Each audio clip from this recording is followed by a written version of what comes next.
Pretty cheerful music. Alright, this is the second game I'll be playing with the Pixel Pulps. First one was Mothman, I believe. Anyway, I don't know what this one's supposed to be about. The guy looks kind of like a vampire or something. We got some kids here. So, let's see other stories. Laws and Knights. Yeah, I'll do that one day. And Mothman 1966, that's the first one we played. You know, they're decent for what they are. So we got some. I already turned down the volume and all that. The music was blaring when we turned it on. Secret scenes. And gallery. Okay. I guess this is kind of like achievements. Catch a fedora. Nice. Let's give her a shot. Jimmy, 1954.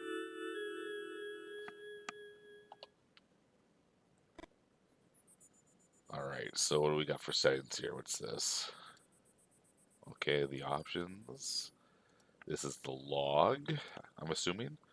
And we can speed it up and play. Autoplay. Okay, let's go. Can I use mouse? Christine, truth or dare? The question takes you by surprise. I think I'm going to use the keyboard. I don't know why you ask him. He always makes the same choice. Let's go with a dare right off. Dare. What did I tell you, huh? As hard as it is to admit, Doug is right. Dare always was the easy option for you. I wonder if you pick truth if it says the same thing. Look at my neck. I got like a little jutting out pixel right there. Alright. Christine bites her lip. Let's see. I know. You're gonna try Doug's new game. Huh? Wouldn't you rather make me eat a beetle? Okay, here we go. Or do a headstand on an ant nest? Yeah, you two laugh. You'll need me later to learn new tricks. I kind of feel like this reminds me of some 80s movie or something. I can't remember which one, but like the kid with the glasses and like it just looks like a mishmash of movies I've ever seen when I was a kid. Characters from them. Christine taps you on the shoulder. You look at her and she smiles at you. You can't think anything to say. You feel like every step you don't open your mouth is another missed opportunity. Oh, I guess he's got a crush on her. And you know what? That when you go to sleep and run the conversation in your head, 1,000 things you could have said to her will come to you. You think you hear something whistling. Look at the hairdos here. Like, you got a nice little fro there. And then we got like the perfectly pointed flat top going on. Are you imagining things now? Oh, we heard whistling. You're still bothered about yesterday. Why didn't you wait for Doug and Christine to arrive? What'd you want to prove? You try to think of something else. Like your mom says, what's done is done. You clear your throat. Dear listeners, yeah, look, yeah. We formally kick off a new summer in Varney Lake. Doug claps his hands and Christine wolf whistles. Christine is a year and 10 months older. But when you do the radio host voice, you don't feel the age gap as much. She's Doug's cousin, and this is the 4th summer you spent together. She lives with just her mom. Her dad died in the Korean War. Doug is a few months younger than you, and his hair is the same color as his skin. He's still 12, but turns 13 in a few weeks. Well, I guess he's like a Simpsons character. He never knew his father, and his mother is Christine's aunt. Christine, Doug, and you are all only children. And what had started as a joke ended up formalizing into the idea of a club. So make yourselves comfortable. You pause and point to Doug and Christine. The all-new adventures of the Only Child Club are about to begin. One thing I will say is, remember being a kid and where things like this were like the coolest thing ever, like these like little you're like you had a couple friends and you might have had like a little club of some sorts like this or like something fun that you used to do together, like you'd all get together and play video games together or something, or go to the park and imagine you're some characters from a show like this. Like when you were young and things weren't as serious and you didn't have as much stuff going on. I find that kind of got lost a little bit with all the video games now. Like this is more of a like I don't know 90s and before kind of thing, maybe 2000s even. But I mean now you can just play iPad, and Switch and stuff everywhere you go. So it's like it's hard to get away from it. But before, when that stuff existed, it was like this is something you had to do in the summertime to kind of have fun. Pretend like you're all characters from Lord of the Rings or something. And you'd go to the park every single day, like that kind of thing, like that innocence. The club had been Doug's idea, but it was Christine who suggested trying to raise the money to buy old Varney Lake Drive-In Theater. They say you can see strange lights at night. Christine makes a noise with her mouth. Who say? Doug doesn't answer. It wouldn't be the headlights of ghost cars, would it? You laugh. Doug takes a deep breath and shakes his head from side to side. People died in that fire. Real people. Can't you see his face, Jimmy? He's bluffing with you. I'm not going to swear, because I'm just not going to read him. Doug laughs and makes some faces at you. You let out a laugh and threaten to punch him in the stomach. You get to the old sycamore tree and try to erase the memory of that time when you chickened out of kissing Christine. Jimmy, the dare. It had all started 2 summers ago. Doug had shown you a book he was obsessed with. He wouldn't tell you where he'd found it. The book provided lots of valuable information on games played with cards, matchsticks, and dice. That tin can we keep the money in isn't going to be big enough, right?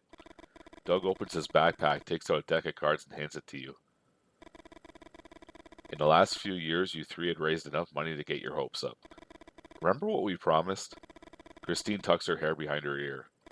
Before the youngest member of the club turns 18, Doug beats his chest. That would be me? We'll buy the drive-in. Doug looks like he's got an eye patch on because half of his glasses are missing. The solitaire game I invented is going to make us so much money. It's called Solitaire 10. You'll see why. Oh, I gotta play a card game. The idea is to start from the card you turn over and try to add cards to get 10. Okay. 10, but isn't the jack worth 11? Yes, the jack is 11, the queen 12, and the king 13. So, Doug pauses before revealing the key to his creation. Depending on the color of the card you turn over, cards you choose from the board will either add or subtract to the total. Try as you might, you find it hard to follow Doug's instructions. Doug seems to realize this and signals you to wait. If the first card is red, red cards will add to the total and black cards will subtract. And if it's black, black cards will be the ones that add and red cards will be the ones that subtract. Okay, that's pretty easy. And what happens if you can't reach 10? You turn over a new card and continue with that one. Christine remains silent. She seems to be about to say something, but in the end she doesn't. And get this. Doug can't hide his excitement. If you reach 10 using all the 10 cards available, you shout Super 10 and win outright. Doug taps you on the shoulder. You make a Super 10 and I give you a dare. Well, just get started. If you run out of cards to turn over and can't make 10, we count the cards in the pot and that's your final score. Alright, let's try this out. Select a card. Can I just do it with my keyboard? Nope. Okay. So what total am I adding to? The total on the bottom? Let's just try that, I guess. We'll go to the 9 of hearts and see if that's how it works. Is the ace the total? I don't know. Let's see. Okay, add card to total. Yeah, there we go. Okay. So do I end my turn now?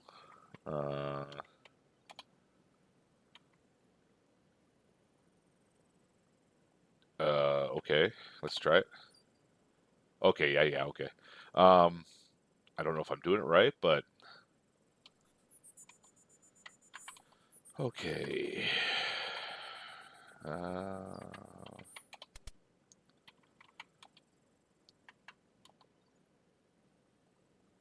Okay. So... So is this where we...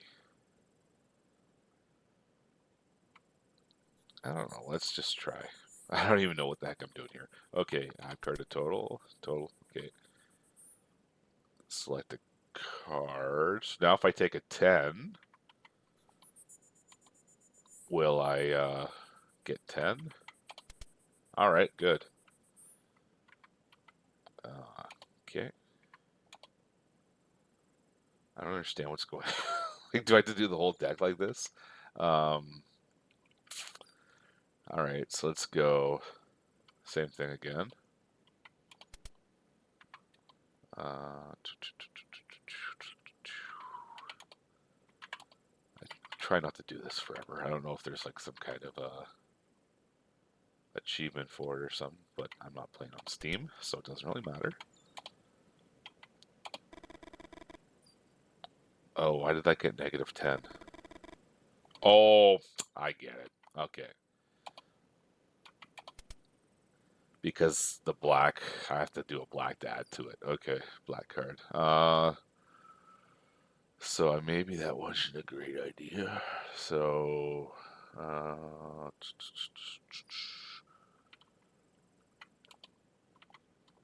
okay. So if we put that, it'll be negative 12. Let's try. Okay.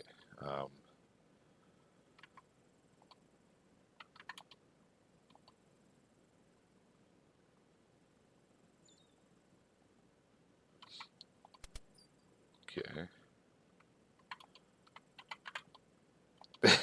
Someone's probably watching this and saying, "You're an idiot."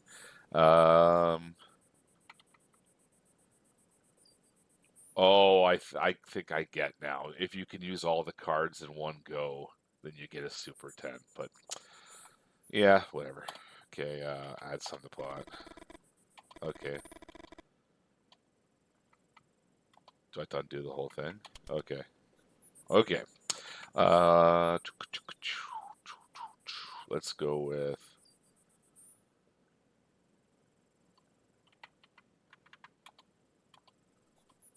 9 plus that's 17, and then I can't subtract, so it's 5. Let's go add 13. Now, can I subtract 3? No, I can't.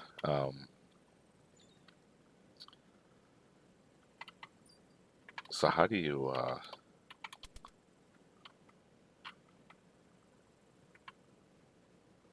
can you like flip the cards over? I don't know. Anyway, so if I do that, it equals 0. Like, I don't think I can equal 10 with this one, unless I'm completely blind here. Because if you add 5, it's 13. Plus 9 is 21. Is that what it is? Or I'm wrong here? 13 plus 9, no, sorry, is 22. And, oh, okay, maybe I could do the queen. Yeah, let's do that. Okay, so we'll add that card to the total. I guess the order doesn't really matter. So we got 22. Now we'll select the queen. There we go. How long do I have to play this for, though? I mean, it's like, sure, it's interesting. So we got 12. So we go 12 plus 7 is 19. Too much. 12 plus 2 is 14, and then we can't subtract 4. So if we go 7 and 9 plus 12 is 21. And then a jack. Okay, we'll do that.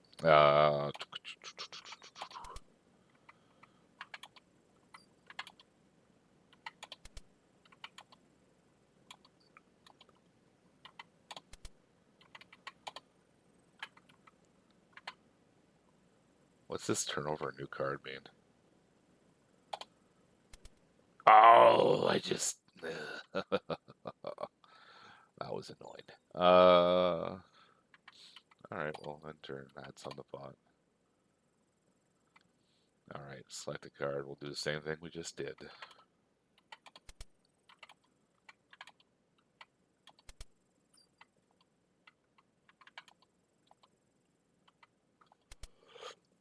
Excuse me. Enter and add some to pot. So what do we have to get here? Like, does it ever end, or do I just keep going until I'm bored? 4 plus 6 is 10. So let's go.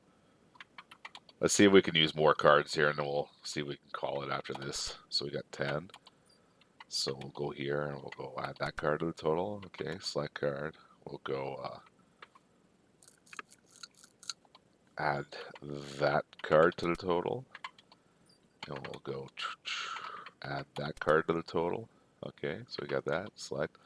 Now we'll go and add that card to the total. And turn.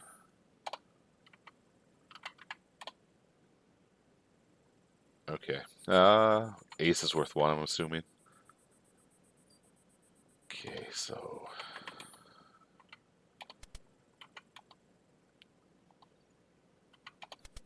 we're just sitting out in the middle of summertime doing this.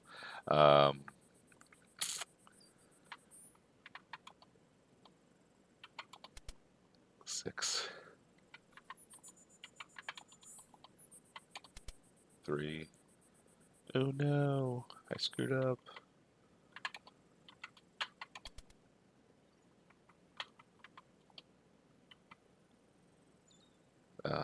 So if I go -4 would be 3. We don't have a 7. So what's the king again? Yeah, you know what, I think this was 20, right? Or -6, sorry. So yeah, so we can go like this now. Add that to the total. And we can go add that to the total. And then we can go. There we go. Enter. I mean, okay, can I just quit here? Well, I'm just curious to see what happens if you finish it. So we got 2, and then 3, 4, 5, 6, 7 is the most we can get. All right, so you would have to turn over a new card in this case, right?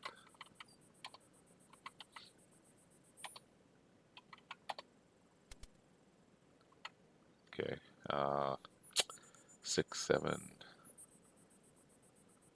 Yeah, so we can do that there.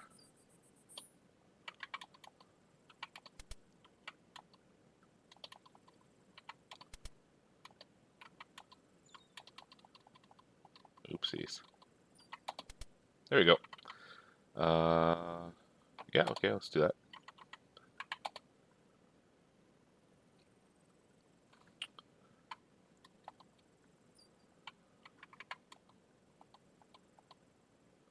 Be 13.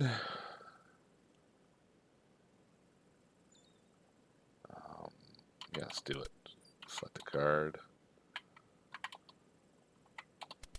Okay, select the card.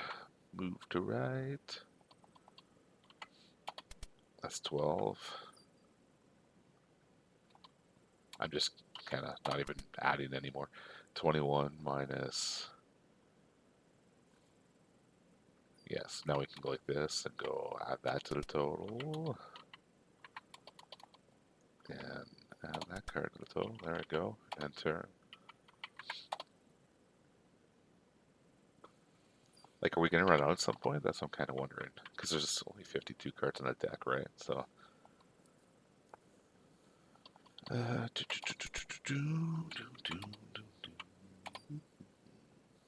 All right, 1.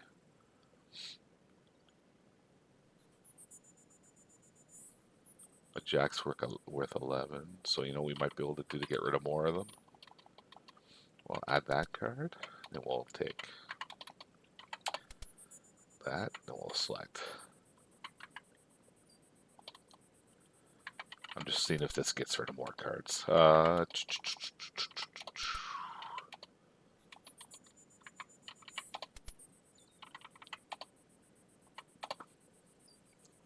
Oh, nice. Okay. So is that it? You count the cards on the plot. 46. Is it any good? Cousin? Now what? Christine seems to enjoy the situation. There's an easy way to make a Super 10. No, how? Christine starts to explain something, but you stop paying attention. Great thing to do when you have a crush on somebody, just completely ignore them when they talk. You hear a whistling sound that makes your gut clench. You see Brandon in the distance, and your heart starts to race. Uh-oh, this is a bully? Let me move my mouse out of the way here. Oh, wow. He's totally Simpsons character. They're looking for you. Guys, I screwed up. Doug and Christine suddenly shut up. What do you mean you screwed up? That's the voice I thought of him right with that picture there, the two teeth sticking out. Jimmy, you point to a spot on the horizon and your voice cracks. It's just that Brandon. You pause and try to sound more confident. Yesterday we played dice and I fleeced him. Christine taps you on the shoulder and Doug throws his head in his hands. Ugh, hell. They're going to kill us. Shh, come on, come over here. And get down. Christine is almost 2 years older than you. But there are times when you feel even younger next to her. Yeah, we've mentioned this a few times now. You walk nonstop for more than half an hour. Okay. The sun's like above our heads but reflecting off our faces. If Brandon doesn't kill us, the heat will. You look at Doug. The cream he uses is invisible, but it's got a strong smell. You've gotten used to it, but it still hits your nostrils from time to time. Is it true what his mother says? Doug is the only boy you know who's allergic to the sun. Poor guy. I can't believe you didn't wait for us yesterday. Let's just change the subject. I can't believe some things either. Doug looks at you in surprise. What is it that you can't believe, huh? You keep quiet and look straight ahead. You can't bring yourself to hold Christine's gaze. Sorry to interrupt you, but we've reached the river. Little River is one of the main tributaries of Varney Lake. I don't even know what a tributary is. Hold on a second. Haven't heard the word before, so this is what I usually do, and I'll go quick. But, I mean, I'm sure there's other people out there who feel the same way when you don't know a word. A tributary, a river or stream flowing into a larger river or lake. Okay. I've never heard that before. Is it safe? You take a deep breath and cross the old bridge at full speed. The distance makes you feel better. Because even though you like her, Christine intimidates you. Come on, Doug. Don't be a... Don't be a kitty. A kitty cat. Doug looks at Christine and Christine points to the bridge. Your turn. Doug starts to cross. A board moves and he lets out a scream.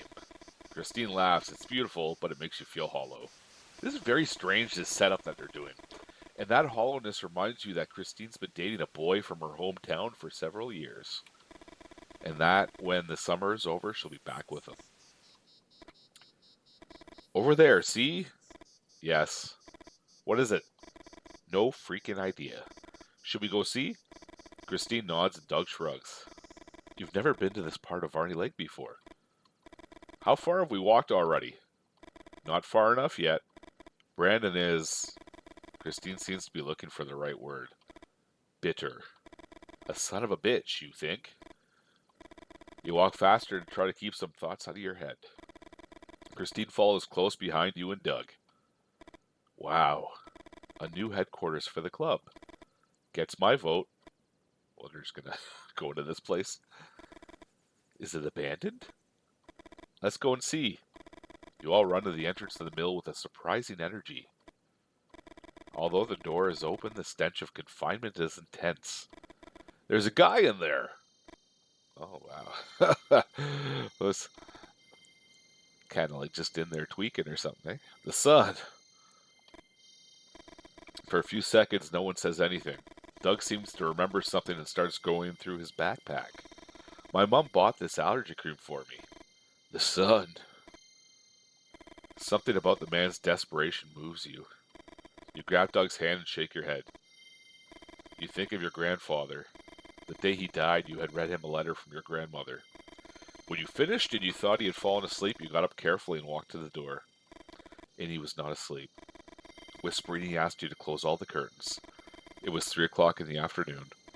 Half an hour later, you found him dead in his bed. And you could swear he was smiling. He doesn't need any cream, Doug. He just wants a little darkness. The sun is coming in through 2 different windows. One high up, the other full of broken glass. Let's search through the rubble first. Just random? Okay, well, let's cover him in a blanket. You lift the blanket and shake it a little. Move old plow. Okay, broken glass, why not? You leave the blanket on the floor, you ask Doug and Christine for help, and you lift the old plow. Watch out for the glass. You move it closer to the window and gently rest it to block the light coming in from outside. Excellent. Alright, search through the rubble. Grab a long reed. In the corner of the mill, you find some long reeds. You grab one. Alright. Alright, you lift the blanket, cover the windows. Use reed and blanket with high window. Okay, so it's like this, like text-based combining stuff. Okay. Something occurs to you. It's the same technique your mom uses to remove cobwebs from high ceilings. Only she uses a broom and an old rag. You put the blanket over the reed and lean the reed against the wall. You try to block the light coming through the window without success. You need another reed to stretch the blanket and cover more surface area. So let's get another reed then. Grab another long reed. You grab another long reed. Cover those windows. Use second reed with the high window. You lean the second reed against the wall and tuck it under the blanket. Moving the 2 reeds carefully, you stretch the blanket to block all the light coming through the high window. Old man.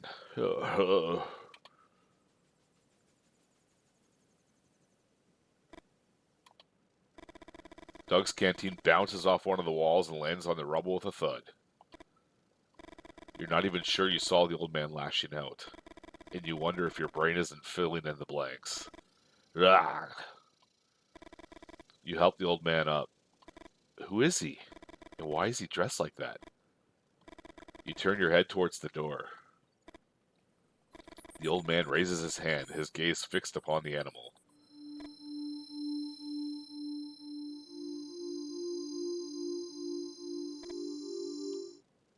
This guy Dracula or what?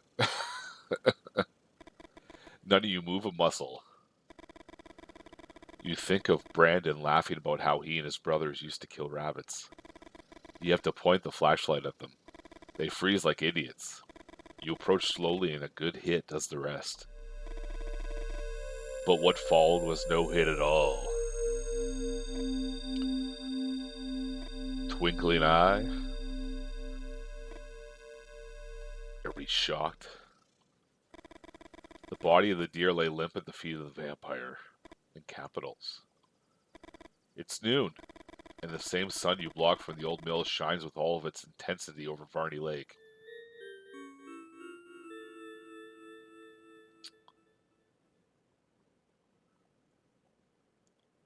So it just got a little bit dark. Blue.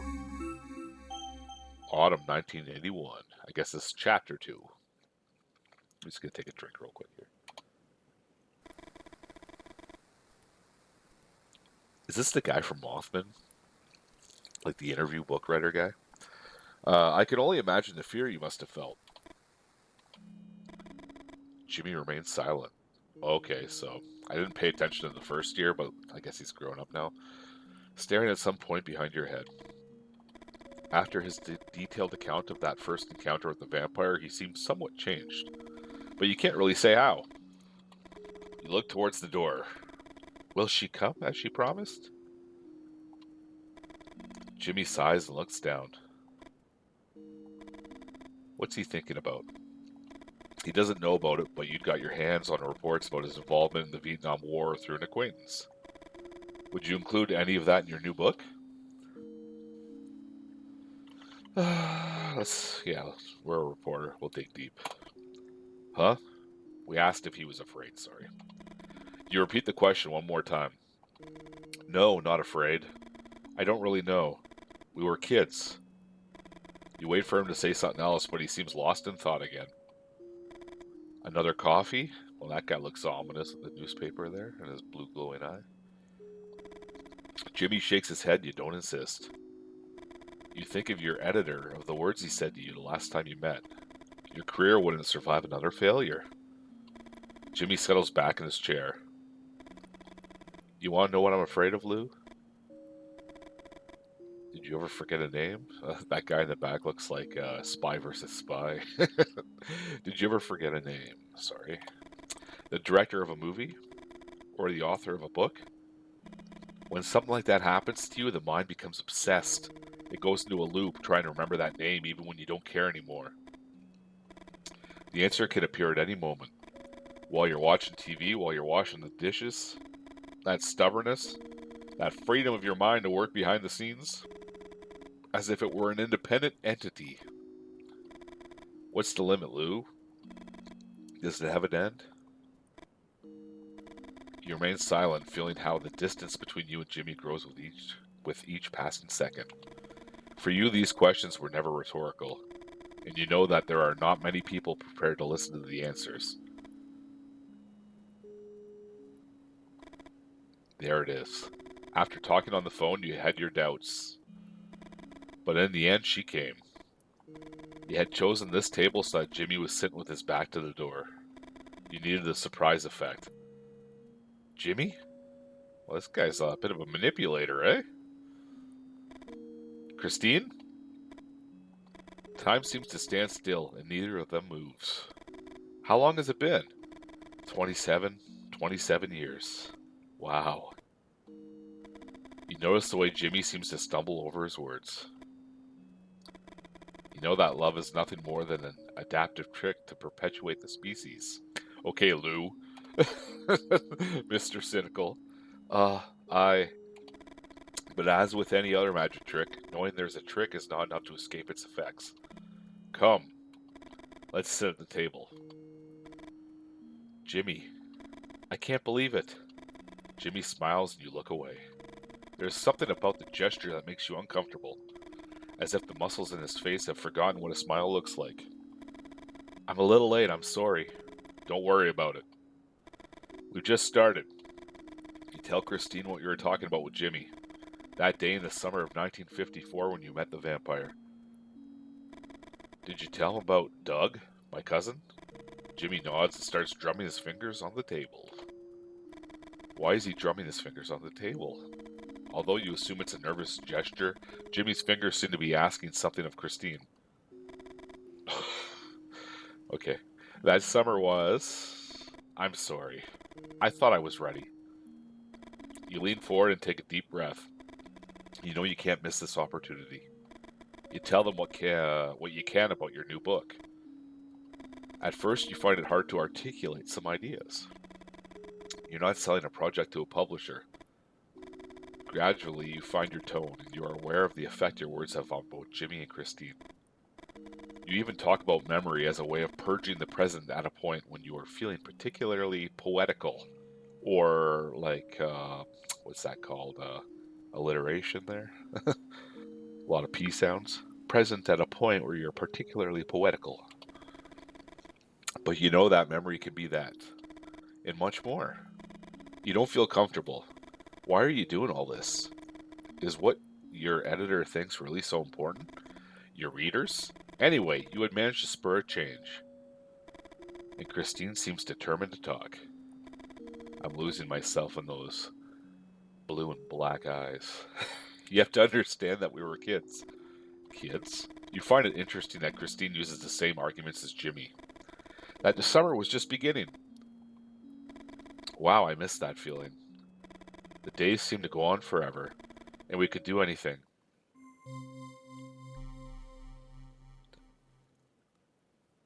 Yeah, and now you gotta pay a mortgage. Christine. Okay, so it was 81 and now it's 54. Now I got the years in my head. Summer of 1954. Jimmy, what do you think the odds are? You like this feeling. Almost as if you were floating, and everything weighed a little less. You needed this, and you know your mom did too. Like a break from you? Mm-hmm. I'd say the same odds as shuffling a deck of cards and getting in an order that's already been dealt. In the history of all mankind. Wait a minute. How? I read somewhere that if you shuffle a deck of 52 cards well, if you shuffle it very well 4 or 5 times, like this, even though you're not looking at them, you can imagine Doug shuffling an invisible deck of cards. The odds of getting a card order someone already got are infinitely small. There's a slight breeze. You try to imagine what could be the possible configuration for you to see it. How small? It was like 1 in, I don't know, a huge number. I think it had like 67 zeros. Wow. Does a number that big even have a name? You can't help but smile. Jimmy is nothing like your boyfriend. Your boyfriend is taller, bigger, smarter, more handsome, richer, more self-confident. I think we're going to see it. Neither one of them says anything, but you know they're waiting for you to go on. Doug, your little cousin, who has always idolized and feared you in equal measure. Why does everybody fear her? Like, Jimmy. It's just like, I mean, they seem friendly, so why are they all afraid of her? Maybe like intimidated? I don't know. Doug's friend who is now your friend too. And you always knew he liked you. I mean, was it obvious the way he kept staring at you and getting quiet and trying to make distance and then staring at you some more? Mark my words. This summer we're going to see Mount Rushmore in the sky. I don't know, cousin. 67 is a lot of zeros. The math is not important. It's enough that we've added it to the list. Doug pulls your journal out of the backpack and hands it to you. And you all read the summer bucket list with veneration. Oh, let's take a look here. We got a fishing club card, and we have money, fishing, and what looks to be a cloud. That's our bucket list. Okay.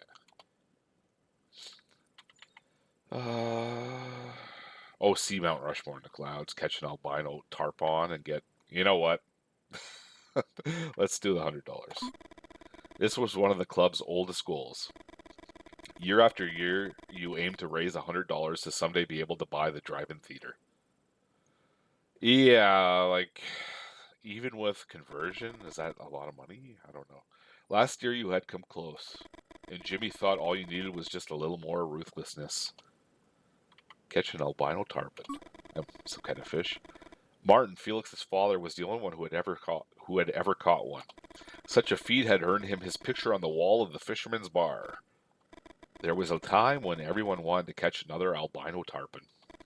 But time went by and people started to distrust Martin's story and the very existence of the albino tarpon.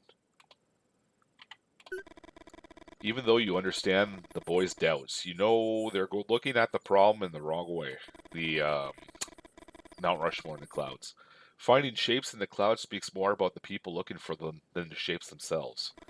The problem is to get the three of you to agree on what you're seeing.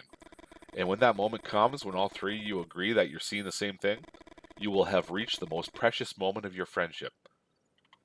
Let's check the Varney Lake map. You look at the locations you've marked on the map. Let's just go in order. Up Little River. Felix had told you that before he was born, his parents had had a daughter. A daughter who would now be like you if it weren't for a strange disease that had caused her death at a very young age. This story is very sad. Like they're all I think what did they say, like the grandfather dying and that, and this like, older sister dying, and I think that it said some of them had separated. Their parents had separated. Maybe that's why Martin talked to you more than the rest, and maybe that's why he had told you about the place where you should start looking for the albino tarpon. Eagle Hill.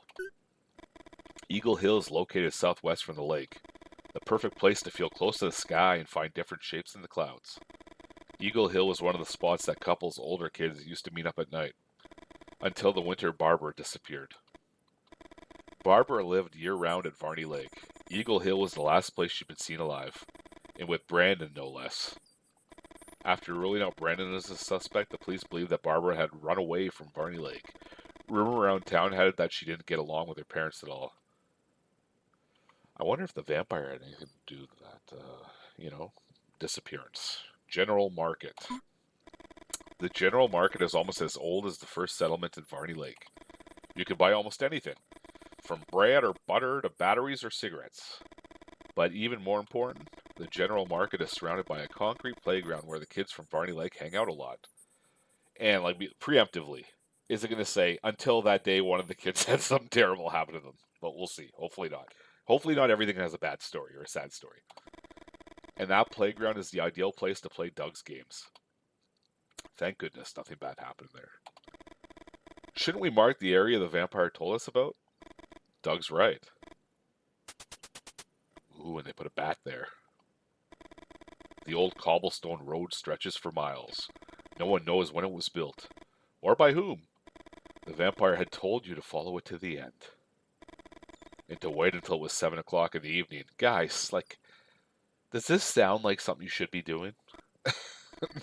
Jimmy looks at Doug. I told my mom I'm sleeping at your house tonight. I told mine I'm sleeping at yours. Doug and Jimmy laugh heartily. Their mothers are at each other's throats and not talking. It's the perfect alibi.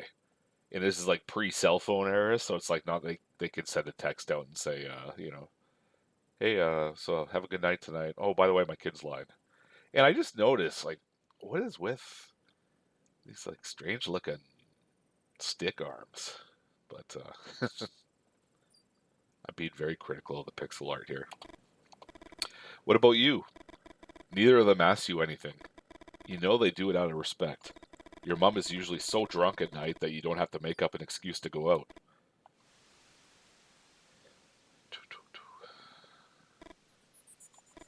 You take a deep breath and get up. Summer is just beginning. So, there's very much setting the tone here that all three of these kids are just well, nobody really has a great life, so hopefully, it gets a little better as we go, but I have a feeling it won't. And Varney Lake seems full of possibilities. Just daydreaming, eh? Go fishing. Let's... does it really matter? Let's go fishing first. How many fish does the old geezer want? You'd like to say something, but you choose to keep quiet. Old geezer? Bart had lost his daughter. Christine? 9. Jimmy lets out a whistle. If we bring him 9 fish, will he tell us where to catch the albino tarpon? You nod. But how are we going to catch so many fish? Last time it was a disaster. Doug's right. But what he doesn't take into account is that Martin gave you some tricks he learned over a lifetime of fishing. Let's fish. Lift rod, okay. You try to remember his words. Okay, we got a mini game here. Don't laugh. But Martin says that to fish, we have to open our senses. Do you know what synesthesia is? No, I don't, and I'm going to look it up. Because she's probably going to explain it, but I want to know anyways before. Synesthesia. Here we go.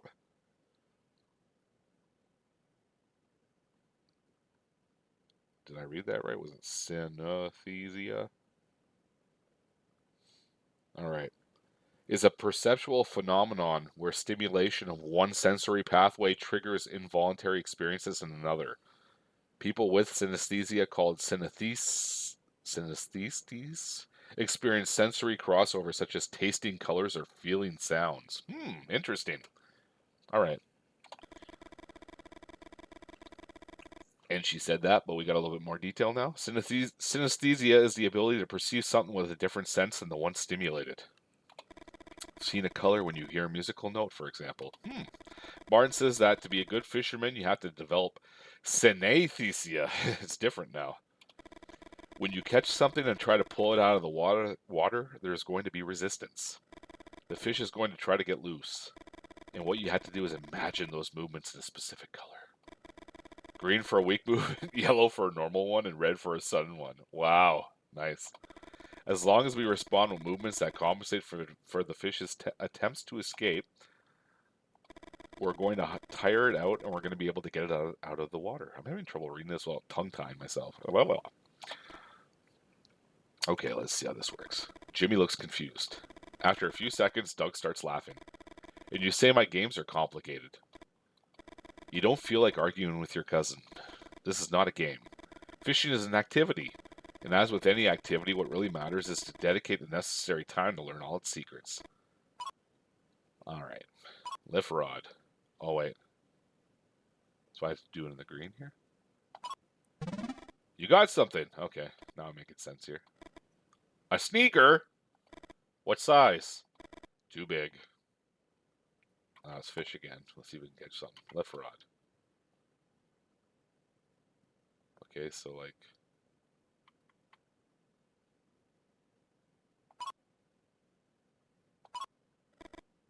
You lost it. Well, what am I don't see anything on here that, do I have to do it at the very top?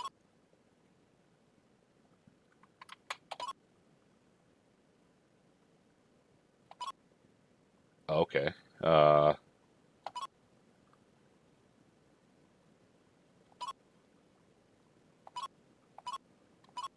have no clue what I'm doing here. Try it one more time. Even though you know that you have to wait for a bite before you lift the rod, you can't always control your eagerness. Keep fishing. Okay. I'm assuming that means we're done fishing. Okay. Didn't catch any fish. You didn't catch anything, but you just don't feel like fishing anymore. Apparently I suck at it. What do you think he meant?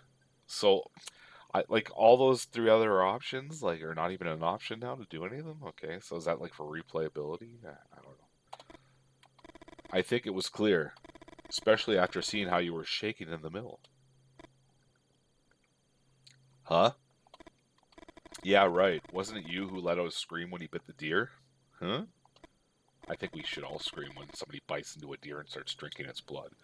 You're a little bored of listening to them fight. It's usually something you enjoy. Wow. But there are times when they seem childish. You think about your boyfriend. What's he doing right now? Does he miss you? Do you miss him? It's here. The end of the old road. Hey, so if this is the 50s, her boyfriend's probably like washing his car or like greasing up his hair or, maybe wiping down his leather jacket there, 'cause he's part of the Jets or whatever. I sharpened a twig with a razor. Good job. It might work as a stake. I brought a silver chain. For a few seconds, no one says anything. What time is it? You look at the clock. It's almost 7. Brandon didn't show up at all day, did he? You don't think that. Doug suddenly goes quiet. Do you feel that? Sounds kind of like an alien abduction. You feel it too. A vibration, some kind of electricity, and a burning smell. Ooh, an old mansion materialized. What the?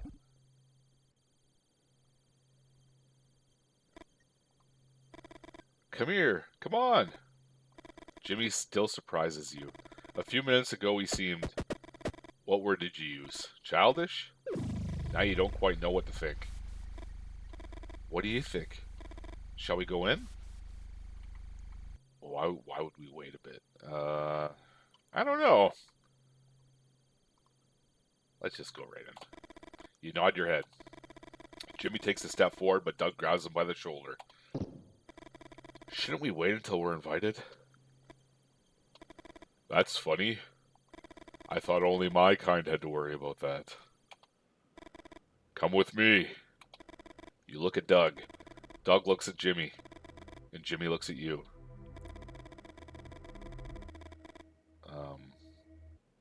I would say that this guy looks almost exactly like this guy, except for one extra pixel right there and a little bit of longer hair. That's funny. I'll stop. Jimmy strides forward and forces you to take a few quick steps so as not to be left behind. Wow. Yes. Wow. You feel small in there. You've never seen a house with such high ceilings. There was a time when everything was different. You'd have been greeted by my servants, entertained until I decided to join you. What would you like to drink? Uh, let's just straight up. You got any soda? I'll have a soda. Doug's eyes widen. Me too! Your cousin can't stay away from sugary drinks. What about a Bloody Mary? Oh, did you offend him? An awkward silence follows Jimmy's joke. Same as them, then. Maybe there's some in the pantry.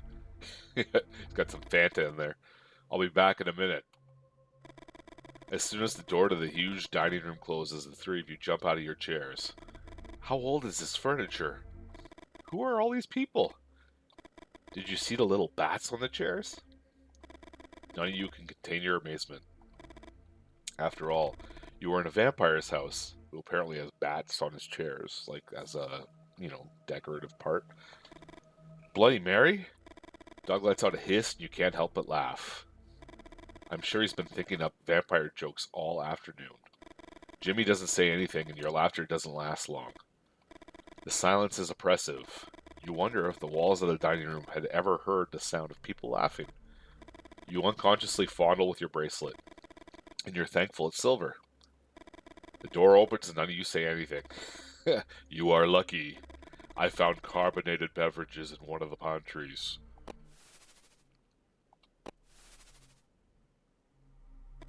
Yeah, you gotta open it with a bottle opener there, Christine. Doug and Jimmy uncork their bottles. Cork? It's a cork in it? And they don't like what they hear. A faint hissing sound, like a balloon quietly deflating. That would be the carbonation. Maybe, and hopefully. Did you see the bottling date? You try to speak softly so the vampire won't hear you.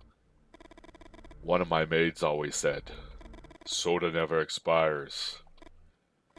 Did he hear you? How? Do vampires have superhuman hearing? I know you have a lot of questions. Brandon, for example. You won't have to worry about him anymore. Did you kill him? An awkward silence, and he takes a drink. What do you think I am? Let's just say he's not going to be able to hurt anyone anymore. Listen carefully. You saved me, and now I owe you. That's how an ancient vampire talks. I owe you. What about the drive-in theater? The question takes you by surprise. Is the vampire also able to read your minds? Or is there a simpler explanation? We like horror movies. What is Doug doing? Why is he even telling him stuff? Give me a minute. I have something to show you. Something to show us? How many of the dozens of horror movies you've seen include a line just like that one? You wait for the door to close.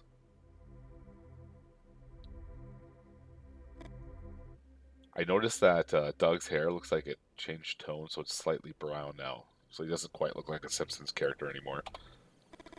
And you don't have to say anything. You try to hold back your laughter and breathe through your nose.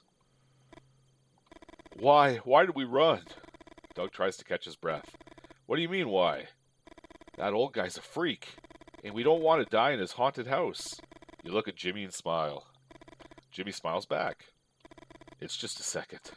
And when you realize, you look down and pull your arm away. Oh, she put her hand on his arm. Lead them on. Back to Lou. Autumn 1981. You listen to them talking and you think about the best way to arrange the material for the book. On the one hand, you have the activities they did during the day, all the things that strengthened them as a group and made the story more human. On the other hand, the first night of the vampires, a dinner that didn't turn out as the vampire had probably expected. You adjust your glasses, a habit almost as old as you. Okay. Why are you asking yourself all these questions? At what point had you lost confidence in your writing process? You'd like to write as you used to, one chapter after the other without worrying too much about the structure. Like a Cormac McCarthy novel, like no commas, weird paragraph breaks. Books are nothing more than an act of accumulation, you said in one of the prefaces you've been commissioned to write at some point. Now nobody commissions anything from you. Poor Lou. You'd had a hard time finding a publisher for the new book. And to think 10 years ago, any nonfiction publisher in the country would have paid astronomical amounts to have you among their authors. Should have cashed in back then, Lou. Phew! Finally, a good sign. The story of these 3 kids has made you lose track of time. Would the same thing happen to your future readers? You'll have to excuse me. I have to make a phone call. Just 1 second. I don't think it'll take more than 10 minutes. There's a phone across the street. Jimmy and Christine nod. Before you leave, you reach into your pockets. Oh, shoot. Well, I don't know. Does it really matter? Christine seems like she's got her stuff more together. Ask Christine for a quarter. Let's see. I always have some spare change. In case something happens with my son. It's only a second, but you notice the expression on Christine's face changed the moment she mentioned her son. It doesn't take a professional to notice the tension that still exists between these two. Thank you, Christine. I'll be back in 5 minutes. 10 at the most. I feel like if we had asked him for a quarter, it would have been embarrassing because he doesn't have any money on him. I don't know. So maybe we saved him. Did him a solid there. You know they won't miss you too much. Jimmy and Christine have a lot to talk about. It's raining outside and you think about the concept of the pathetic fallacy. Was nature mourning the commercial success that your last books didn't achieve? If I recall correctly, I think pathetic fallacy is like if the mood of a story is kind of sad or I don't know, maybe depressing, and then in the story it says it's pouring rain and it's drab and dark out. Like you're making that association. It's kind of like I don't know why I guess they call it pathetic fallacy because it is very obvious that the weather is tying into the mood of the story. I think it's been a long time since I've read that stuff though. The funny thing is that you don't really care about money. Or rather, you're not interested in it as an end in itself. You just see it as a tool that allows you to continue your research. Okay. And do damage control. And that man with the strange spy versus spy look is following us outside while we go to the phone booth. You'd made some decisions in your career that you regretted, but you always tried to make up for it. Always at the window. Your heart almost came out of your mouth. Xantos, you, mother. You hang up the phone and the coin is returned. Xantos, I'm sorry. Did I scare you? I feel like that's the vampire, but I don't know. You let the air out of your mouth. Although you've seen many things over the years, terrible things, unimaginable for some, you can't deny that Xantos has indeed frightened you. What happened? Why did you leave the diner? Xantos seems nervous. And he doesn't need to tell you anything for you to know what's wrong with him. Go. But 10 minutes tops. You go back to the booth and dial Lee's number. Lee is Xantos' adoptive father. And your friend, you might say. So maybe he's not the vampire, I'm wrong. You feel responsible for everything that had happened to him. After all, Lee was one of the main characters in your book about the Mothmen and the 1966 meteor shower. Okay. Was that the flat top guy from Mothman? I can't remember. The phone rings. Yeah, let's think about that night in 1966. Since that fateful night in late November 1966, Lee could feel the effects of every possible president at once. It's hard for you to imagine something like that. To feel each and every possible present as if they had happened? Oh, present like time? Okay. What impact would this have on a person? It was not a superpower, that much is clear. It was a curse. Lee's relationship with Victoria, whom he had married 3 months before their daughter was born, had deteriorated in recent years. Feeling all those presents where Victoria had lied to him, insulted him, cheated on him, belittled him, or worse, had been too much for Lee. And that was why he had moved to the other end of the country and only you have his number. Oh, yeah, that's the same guy, I think. Lou? How many presents will there be where it's not you on the other end of the phone, but someone else? Could these presents be quantified, enumerated for analysis? Actually, I'm just remembering now. It's been a long time since I played Mothman, but that Xantos guy looked like he had a weird shaped face. And I'm pretty sure, and this was a spoiler, so if you're going to play Mothman, at the very end there was like goat people or something like that. And they were raising like a goat child, maybe? I don't know. So maybe he's like half goat, half human. You shake your head trying to concentrate on the conversation and to stop thinking about all the possible ramifications that every act, no matter how small, may have. Lou, did you think I'd forgotten? Lee laughs and starts telling you about the last stories he read. Lee is a fan of crime fiction. You had given him several dozen issues of the Ellery Queen Mystery Magazine, and you call him religiously for him to tell you what happened in the stories he liked the most. Lee needs to talk. He needs to be in contact with another human being. It was the least you could do after ruining his life. What about my son? Is he learning anything? You notice his voice breaks when he mentions Xantos. You tell him he is, that he's helping you observe the people you're interviewing. As if he had been summoned, you see Xantos walking across the street. You cover the phone with your hand and call him. You say Jimmy's name and make a gesture for Xantos to watch him. Xantos nods and you go back to talking to Lee. To Lee. I don't want to take anything for granted this time. Lee doesn't respond. But you think you know what he's thinking. Lou? Thank you. Before you can say anything, he hangs up. You hold your head and take a deep breath. You had screwed up, and he thanks you. You had him screwed up, maybe, I think is what it said, sorry. You think about the new book, the biography of a very special vampire. Will they be okay when they find out? When they know the whole truth?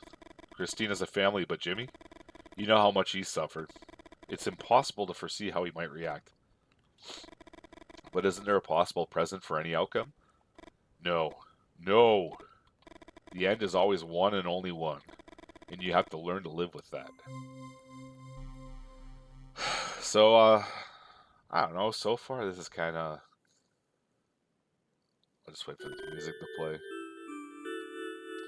I guess they're trying to tie into the first story, but I mean, it's... But hopefully we can get pulled back in here. Summer 1954, Jimmy.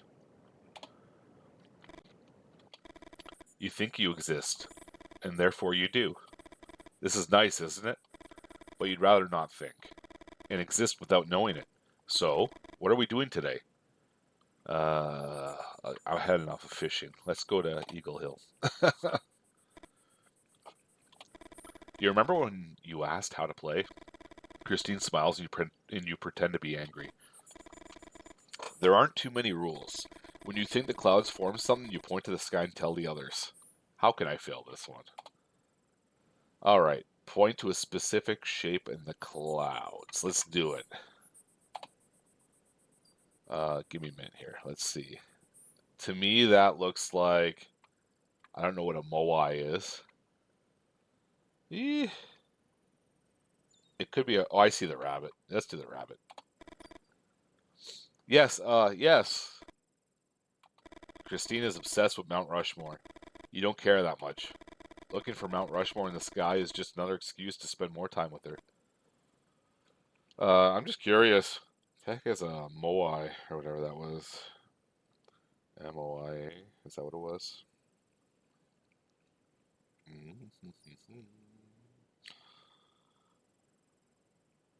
don't know. I don't see anything coming up here. Give me 2 more seconds. If I can't find anything... Oh. Meaning Great Mother. Moai is a feminine name of Greek origin inspired by Maya. Okay. Okay. Yeah, so something with the earth, maybe. And maybe if we come at another time, after it rains with the sky clearing, find shapes in the clouds.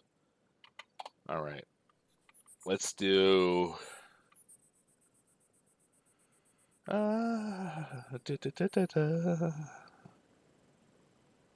I don't see any of the other things, so let's do a moi. No. I failed. Find shapes in the clouds. Let's go. All right. So I think I see the rabbit again. Is that the heart, though? It looks kind of like a heart. Let's try it. That's not a heart right there? Come on, like a big bloppy looking heart with the... Okay. Let's try again. We already saw a rabbit.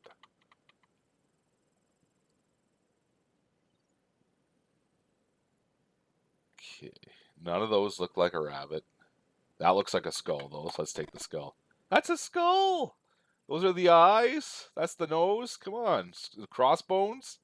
Oh, do I have to wait till they're together? Alright, let's try again. I'm not a big fan of these games. I like these games. I'm not a fan of these puzzles.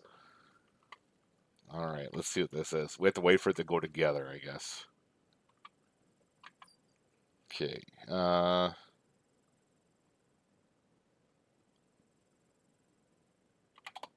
There we go. Alright. Yes. Yes! Let's try again now.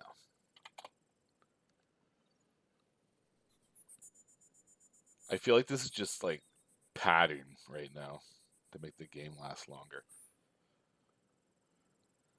That looks like a heart. So we'll wait till it's touching and then I'll hit the button. Yes, yes. Alright. So there's only 4 shapes that ever happen up in the clouds. This looks like that Moi thing again. Moai.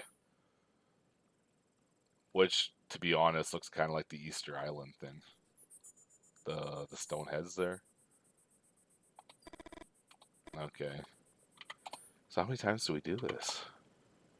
Is there like some kind of...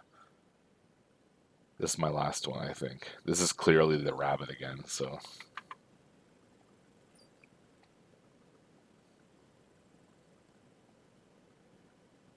Okay, do I have to wait for it to be touching? It's a rabbit. Alright, I lied. We'll do one more.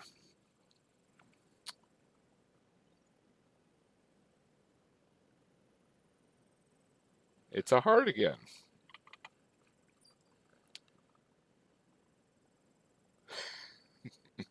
I don't know why this is funny to me. Sorry, it's just like these perfectly shaped clouds coming up.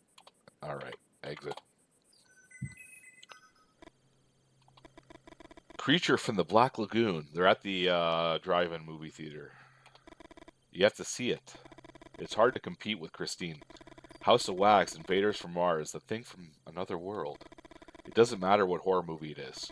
She's watched them all. And that's not fair. I'm sorry, I'm just laughing at the holding the flashlight. He's like, they're all like doing kind of like a pose, like a CD back in the day, like an album cover here. Kids on the Block, new hip hop. Your boyfriend works at the movie theater. There he is again. Christine's boyfriend. Is it really necessary to mention him so much? You take a deep breath and look up at the sky. The shape of the truck's hood fits perfectly against your back, and you force yourself to smile. Toad season, Doug. Doug raises his eyebrows and starts making noises with his mouth. He's imitating like a bullfrog or what? You can't contain your laughter. You're disgusting. Doug laughs too, with a hoarse laughter almost as if he were choking. You remember that afternoon last summer very well. Doug had gotten a vinyl record he was obsessed with. You'd seldom seen him like that, and how he'd insisted that you listen to it. The record was part of a collection documenting the sounds of the world. Everything from distant cultures to meteorological phenomena. Doug wasn't particularly interested in the collection, but this record, it was special. It included recordings of toads singing in the middle of mating season. Hey, that's why I said you sound like a frog. Perfect. Can you please stop? Christine's anger only makes you laugh harder. Doug finally stops imitating the toads. The laughter gradually fades away, and I am aware that toads are different than frogs. I'm Just saying. Sounded like bullfrogs. And ends up turning into a sustained sigh. You look at your friend and think about what he confessed to you that afternoon. It was sad, but neither of you had older siblings or a father figure to lean on. That vinyl record with its songs of toads during mating season was the closest thing Doug had to a Playboy. What's with the giant bat hanging from the tree right there above them? Oh, that must be the vampire. So poor Doug. What's that? Oh, that branch. On that branch. You see? Yeah, it's obviously a bat. Where? The bat soars into the air with a loud screech. Come here! We know it's you! Oh, wow. He had to do it all theatrically in front of the screen. How long you been there? You're not following us, are you? I told you. I'm indebted to you. See? He's a freak. Wait a minute. Brandon stopped bothering us, right? So? Are we good? The vampire nods. You can't deny that his presence at the drive-in bothers you a little. The drive-in is something for the three of you. The only child's club. The only child's club? The question takes you by surprise. Wasn't that what Christine had said? That the vampire could read your minds? I'm an only child too. Or at least that's what I thought. There's something in his eyes that forces you to pay attention. A sadness you can relate to. And considering Doug and Christine's silence, you could swear they're feeling something similar. How did you become a vampire? How does someone turn into a vampire? He puts his hand on his jugular and remains silent. Is he really an only child? The vampire tells you that he believes so for most of his life. Raised by a strong mother and an older gentleman. But after the conversion, he had discovered that he was born on the other side of the Atlantic, and that he had had a twin brother.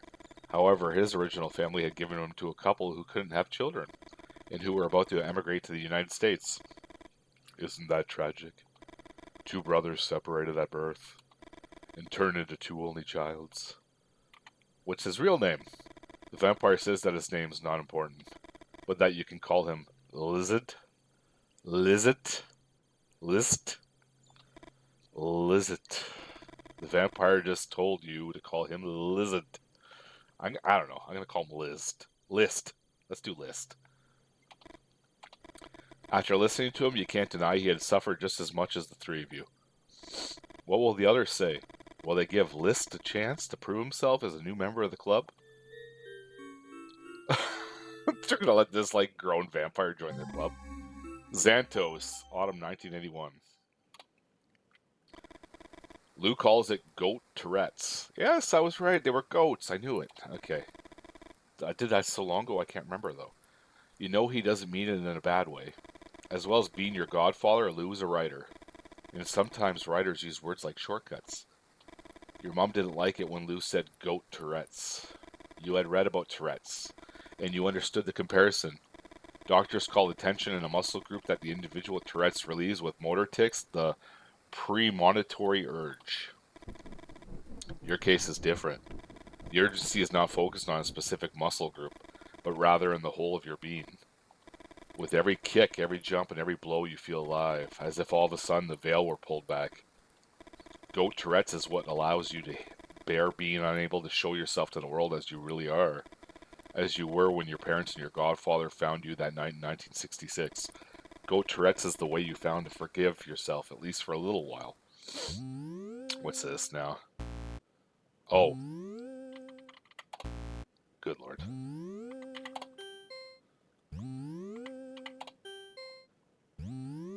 This is weird.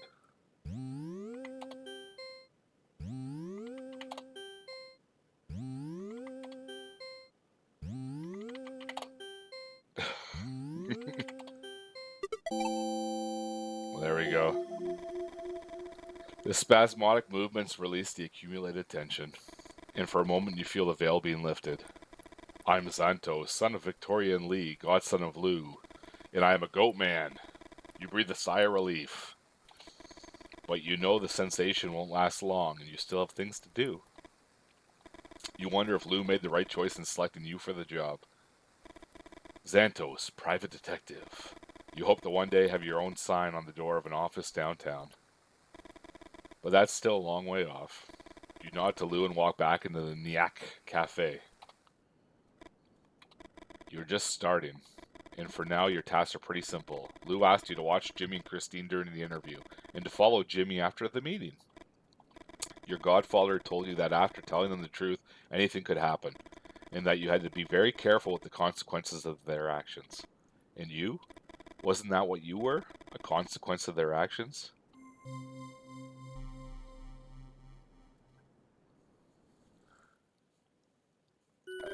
I can understand they're trying to do world building or something, but I feel like this goat story from Tynan the Mothman probably shouldn't be in this story.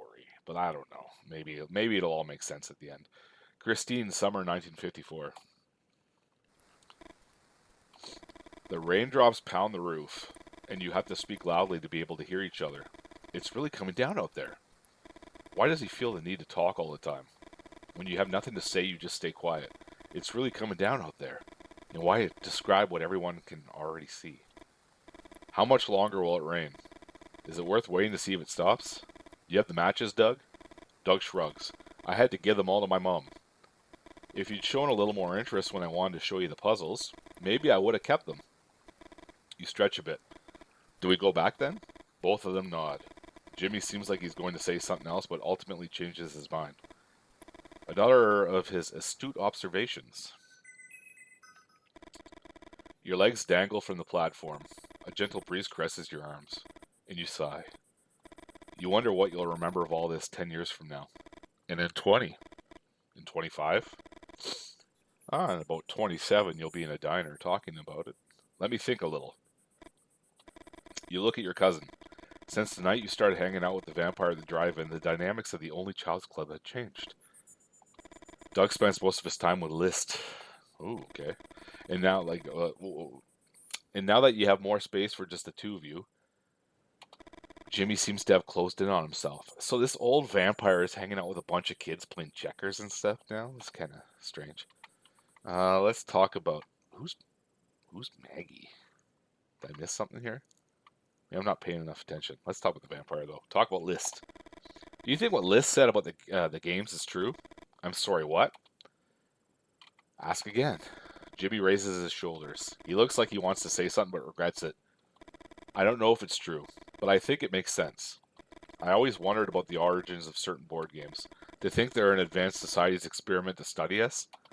It seems more credible than the idea that a random person could have designed something like chess. Okay, talk about Maggie. Did you talk to Maggie? Ask again. If you talk to Maggie, Jimmy looks at you for a few seconds and finally looks down. She called by to give my mom something. That's it. His that's it annoys you. As if Jimmy thinks he owes you an explanation. Let's talk about Doug. I like my cousin's games, but I don't know. I always feel there is something missing. You regret what you said as soon as the words leave your mouth. Out of everything you could have said about Doug, why choose that? Something like what? Give an example. The 10 solitaire, for example. The solitaire? There's a trick to make a super 10 with zero effort. Jimmy opens his eyes wide. The first thing you have to do is to add up the cards of each color on the board. Let's suppose that the black cards add up to 31, the red cards come to 38. Take 31 from 38 and you're left with 7. 7 in favor of red. Once you know that, the only thing left to do is flip the cards from the deck until you get a 3. And when that happens, you put it all down. The red 3 plus the 38 red cards on the table add up to 41. 41 minus the 31 of all the black ones. 10. Wow. Why did you tell Jimmy about that trick? Shouldn't you have talked to Doug first? Given him a chance to improve the solitaire? You don't want to admit it, but finding mistakes in your cousin's creations gives you a certain confidence. It's not just the satisfaction of finding someone else's mistakes. It's something else. Something you don't want to think about too much. Talk about your boyfriend. My boyfriend got me Rico Browning's autograph. Repeat what you said. Let's do it. An autograph from the guy who played. The creature from the Black Lagoon. He's not going to say anything. Can he at least be glad for you? Well, you're flexing on him with your boyfriend being awesome when he's in love with you or has a big crush on you. Did the game crash on me? Oh, okay, I see. Doug. Ugh. Mate in 4. Forced. They finally finished the game. They're playing chess. You didn't know how much more you could take. Just we said mate in 4. I forgot. Oh, man. You stand up and smooth out your pants. I got back on track here. Doug starts picking up the pieces. One more. No, that's enough for today. Why don't you tell us one of your stories? List nods and you get ready to listen.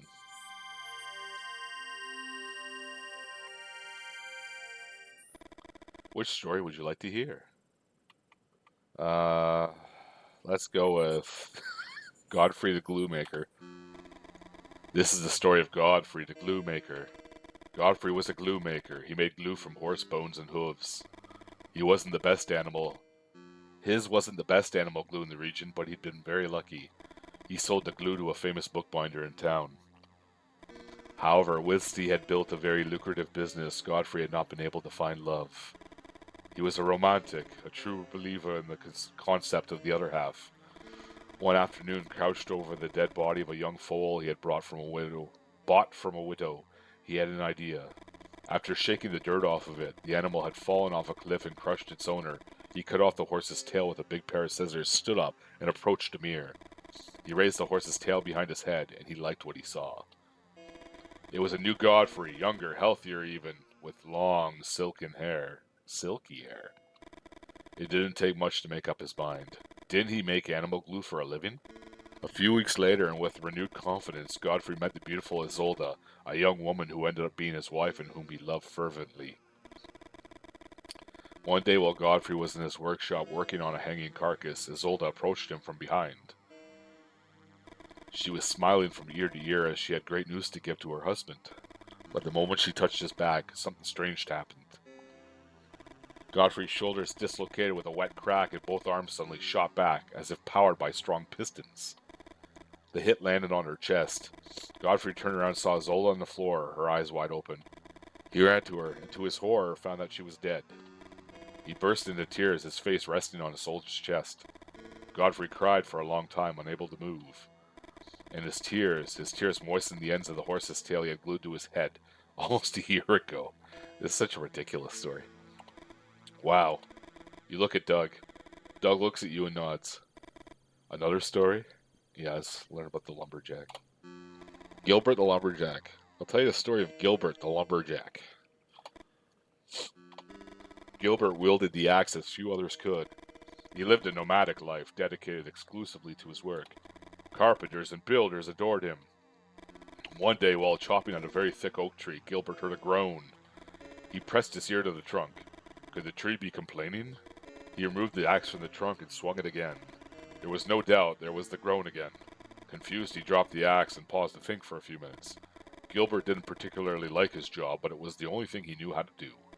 He had estimated that if he kept doing it for 5 more years, he could retire and live in one of the small towns he had passed by. Determined to follow through with his plans, he picked up the axe and ignored the groans of the oak tree. But from that day on, Gilbert began to hear the sobs of all the trees he felled. Oaks, pines, firs, beeches, they all suffered under the lumberjack's axe. Although it wasn't easy for him, Gilbert learned to ignore the whining. It was the only way he could keep working. 5 years later, Gilbert retired. He settled in the village and soon after met Estrid, whom he married. Estrid was slender and frail-looking. Gilbert loved her deeply. Before long, the young woman contracted an illness that left her bedridden. She lay on her bed all day long. Gilbert brought her tea and sang to her. Estrid grew weaker every day until one afternoon an attack of withering pain foretold her end. The woman kept writhing, crying, and moaning loudly. Meanwhile, Gilbert was in the courtyard of the house, and although he could hear her, he kept carving, without even blinking, the figures of 2 lovers melting in a kiss on a sprig of oak. You try to imagine Estrid's last hours, and you feel sick. Do you want another story? Milo the Thief. Milo the Thief. Milo was on the run. He had robbed a shopkeeper and was chased to the entrance of the forest. The chased it and stopped there, and an hour later when the sun finally set, Milo was sure he would have been caught. Without letting up his pace, now he's stretching his arms forward to avoid hitting a tree, Milo continued on into the darkness of the forest. After walking for a while, the thief ran into a jagged wall, and almost all at the same time he heard a growl closer than he would have liked. Surely he couldn't have managed to escape from the soldiers only to end up being eaten by a bear. With his hands resting on the wall, he looked for a foothold so he could climb up. He was shaken, but the effort was worth it. The thief found the entrance to a small cave through which the animal would not fit. He crawled through the darkness, and too exhausted to do anything else, he fell asleep. Milo awoke with the first light of the morning. I'm changing my voice for his face in the picture here. He looked inside and noticed that the cave was deeper than he had thought the night before. He squatted down and moved forward until he reached a gallery where he could finally stretch out. He couldn't believe his luck. It was the perfect hiding place, not just from the bear, but from the town authorities. He looked around and noticed a group of mushrooms that had grown on a kind of mound. He approached and plucked one. His belly was rumbling. Without thinking too much, he took a bite. He was surprised by his own recklessness, but it tasted so good. He took a second bite and his legs went slack. He fell to the ground, writhing in pain. He tried to crawl to the exit to call for help, but only managed to let out a weak whimper. At first, he felt his body burning, but then he lost all sensation. He was completely paralyzed by the toxins. Unable to even express horror in his face, Milo watched as the mound of earth seemed to move. It was not dirt, but a strange creature with colorful mushrooms growing on its back. The creature advanced a few feet towards Milo and began to writhe, giving birth to a dozen translucent skinned, shapeless offspring that began to crawl, opening and closing their mouths. And Milo, unable to even close his eyes or move his head to the other side, watched the hideous creature slowly swell as they ate him alive. You didn't quite know what to think. Was there a teaching to Milo's story? Thou shalt not steal? Curiosity killed the cat? Personally, you like stories where the line between good and evil is a little bit fuzzier. One more. So, out of those three stories, I would say that the third one sounds like the old, EC comics, with the blob in the water that eats people off the raft and stuff, But, the tree story, I didn't really follow that much. And what was the first story? I've already forgotten what it was. Oh, well, I guess that says something in itself. Say no. It's getting late. Doug asks for one more and looks at Jimmy. Christina's right. Doug starts croaking like a toad, and you pretend not to hear him.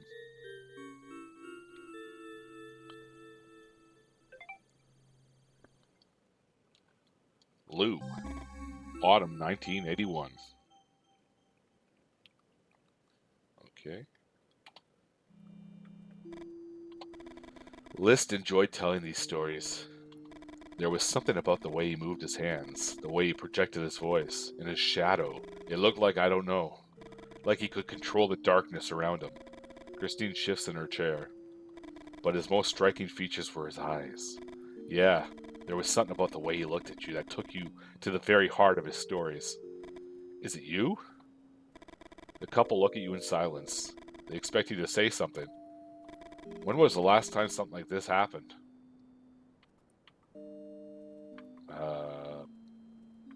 If that's me? The old couple smile, and something snaps inside you. You tell him you are not that person. You're not the author of... Please, I'm busy. Oh, okay, they were fans. You hear the old man tut as they walk away. He's holding a copy of a book you obviously recognize. Risen by Falling Stars. With the subtitle your editor added and you never really liked. The Secret Story of the Cryptids Wars. You even remember the text on the dust jacket. Risen by Falling Stars by Lou Hill features exclusive first-person reports on the last battle of the Cryptid Wars in 1966. Risen by Falling Stars had sold more than 100,000 copies. Christine coughs and you apologize. The smiles of the old couple stick with you. Where were those smiles when you released your last book and couldn't sell the minimum required by the publisher? Where were we?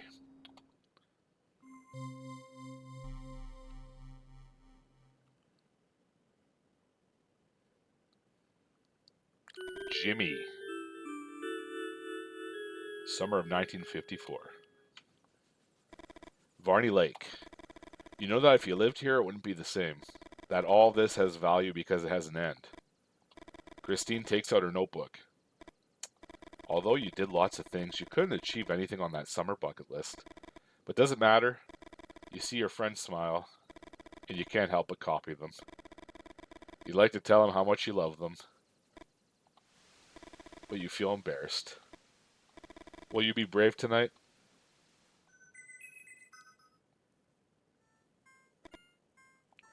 You don't understand. Why is it so hard to talk to her? But maybe it's not your fault. Maybe you never really had the choice. Like every year, all the kids gather on the beach at a lake to watch the fireworks. The explosions of color in the sky mark the end of the summer. Even though you try to smile, you find it hard to hide the pit you've been feeling in your stomach for the last few days. The simple realization that nothing lasts forever. How many more summers like this one will you have? Do you hear that? Neither of you says anything. Neither one of you ever says anything. It's the toads! Christine grimaces and looks at you. Doug taps you on the shoulder. Let's croak. Doug bursts into laughter. Yes, Jimmy, croak. I've just seen Maggie, so go on, croak like a horny toad. Doug looks down. What's wrong with Christine? She knows her cousin is in love with Maggie. Why would she say something like that? Doesn't she talk to you all the time about her boyfriend? Doug kicks a rock. You want to say something, but you see Brandon. He looks lost. You remember end of summer parties of the past, how most kids avoid the place where Brandon and his gang hung out. That Brandon everyone was afraid of. What had Liz done to him to leave him like that? Look who we have here. The guys surround Brandon, and Brandon doesn't seem to understand what's about to happen. Bert, who Brandon once pushed out of a moving car. Tommy, from whom Brandon had stolen a slinky just to wrap it around his leg, leaving him with marks that, according to the doctor who treated him, were permanent. Steve, whom Brandon had lifted by the collar of his shirt with one hand and his underpants with the other, to use him as if he were a battering ram to take down his friends while the rest of the gang exploded with laughter. And your friends? Everyone had been talking about it. Without violent and abusive Brandon, the boys were no longer afraid of them, and none of the other members of the gang would dare to come to the fireworks. But what about Brandon? Why had he come? Everything happens too fast, and the moment he hits the ground, everyone starts kicking him. Stop, please. You'll see, mother bleeper. Oh, they threw one at his head. A firework. You like that, son of a bitch? Oh, they're throwing fireworks on him. Each explosion illuminates Brandon's terrified face from a different angle. Look at the big baby crying. Should we call Mommy? Oh, right. She'd rather stick her head in the oven than watch you grow up. When the smoke dissipates, Brandon takes a few steps back. Look! The guys point at him, laughing. He pissed his pants. Come on, let's go get closer to the fireworks. He won't bother anyone anymore. Some spit on him before walking away. Others kick him. None of you move. Brandon looks at you, and you look down at the floor, not quite knowing what to feel. Fireworks mark the end of the summer, and the beginning of something that haunts you to this day.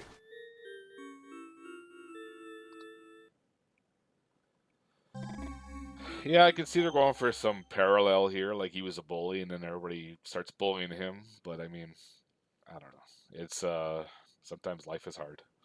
Autumn 1981. Jimmy, why, Christine?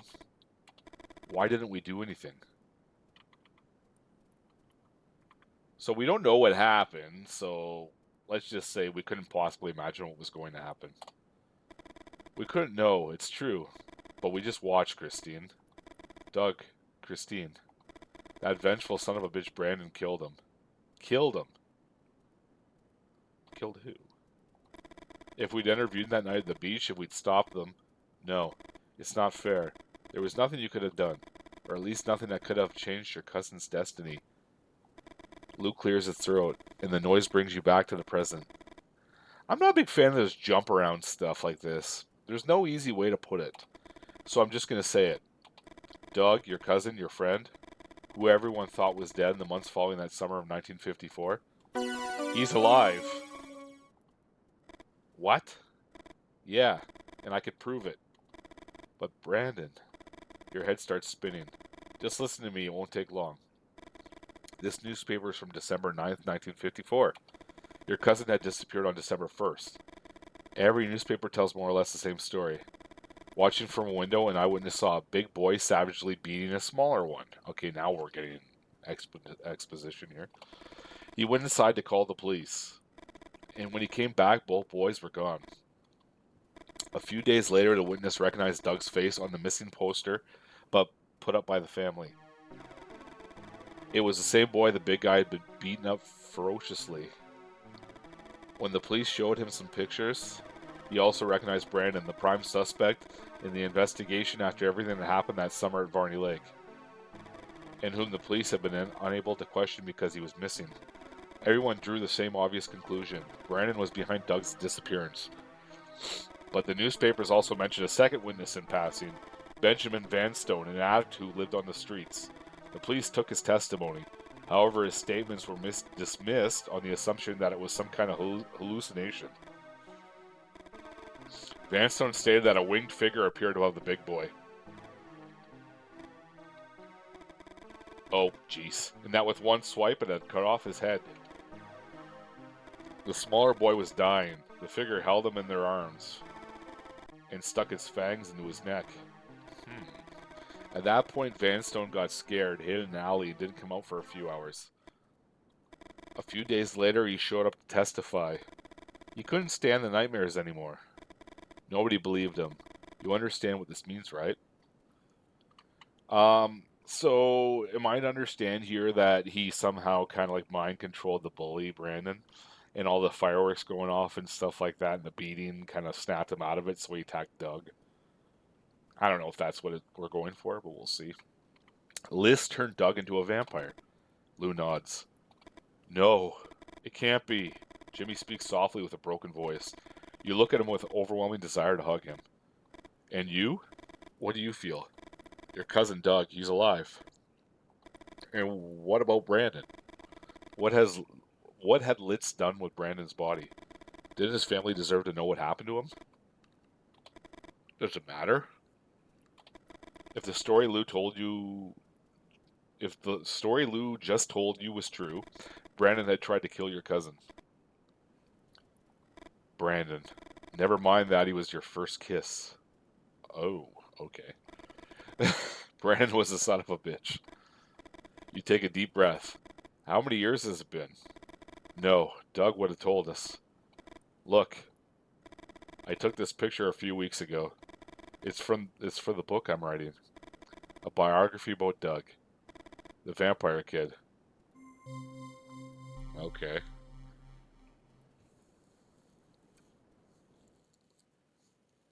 Jimmy.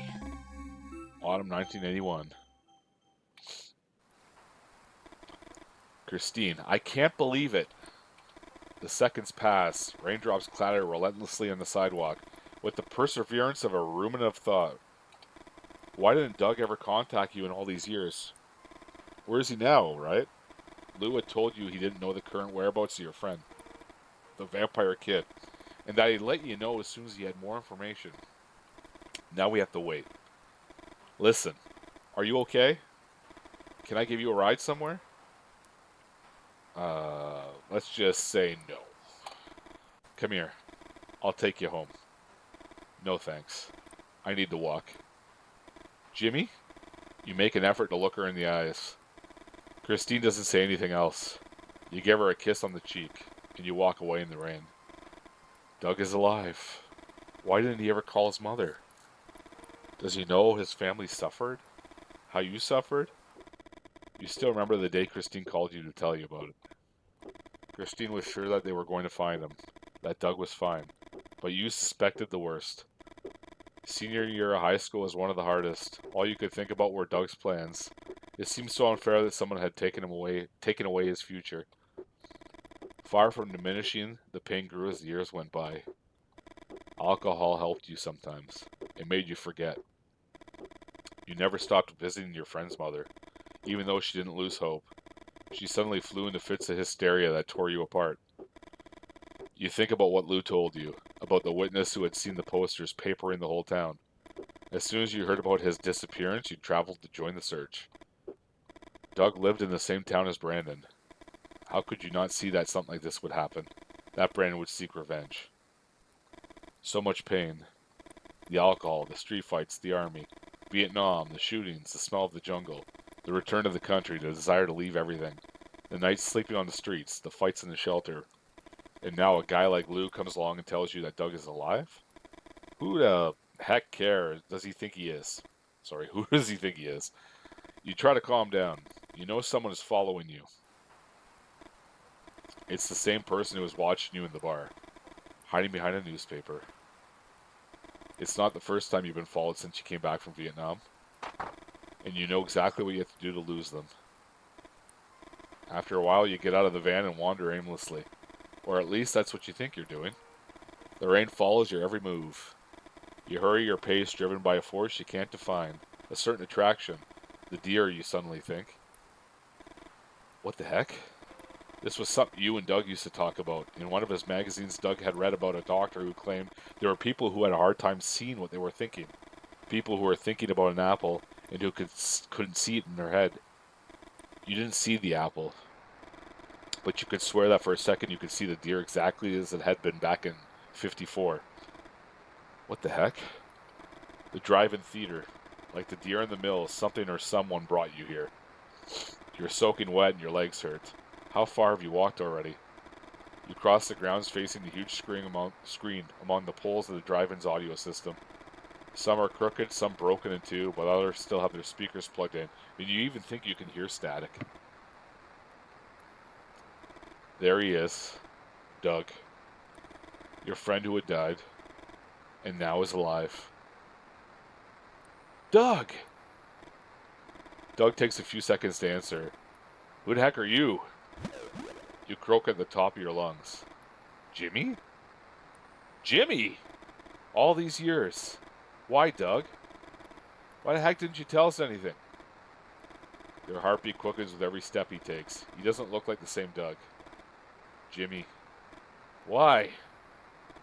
You really think I didn't try? Your mom, your friends, me. Have you any idea how much we suffered because of you? You'd like to tell him about that first year of desperate search, about the false hope whenever the phone rang, of the grades at school, of the jobs you got kicked out of Vietnam, of the alcohol, the streets, the hunger, but you don't even know where to start. A shriek freezes your blood, and you stop feeling the floor beneath your feet. Let go of me. No! Uh-oh. One of the broken speaker poles pierces your stomach. Jimmy, it's my fault. They won't let me. Doug, I wouldn't forgive myself for being late again.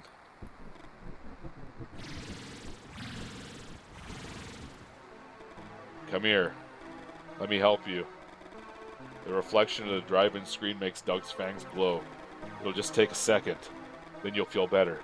With the last of your strength, you grab Doug by the arm, and you shake your head. Jimmy, please. Make him promise you. But listen to me. No. I'm tired. Doug looks away, but he doesn't retract his fangs. You try to smile and try to imitate a toad. Little by little, you feel yourself disappearing. You close your eyes, and you wait for everything else to fade away.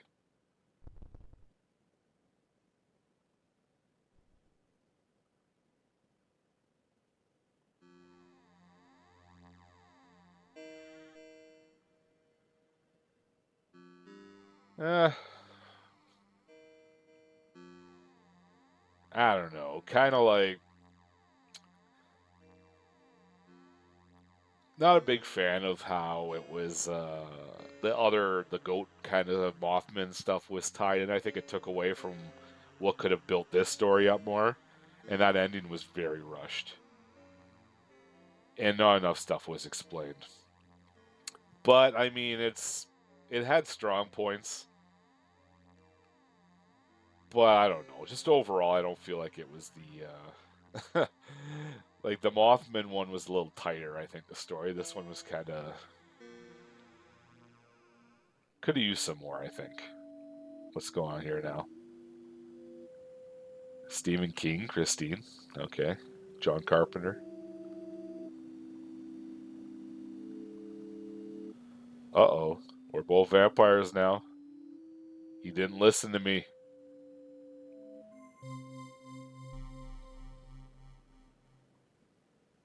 So Doug turned me into a vampire. Well, Jimmy, anyways. All right, let's see what we got here. Secret scenes. Okay, so there's 3 other endings, I'm assuming, but the gallery, catch a shoe.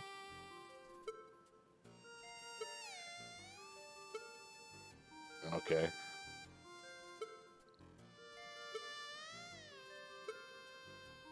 Uh, so yeah, I guess this is just to get you to play the game again, but there wasn't enough in here to make me want to go back and do more. So, anyways, that's Varney Lake. It was interesting. Hopefully, Boston Knights is a little better. But yeah, I can see why these games they're a little pricey, but I can see why they're not more popular. It's just like they're not very. They look cool, but little slack in the writing. So, anyways, that was Varney Lake, and hope you enjoyed and have a great day.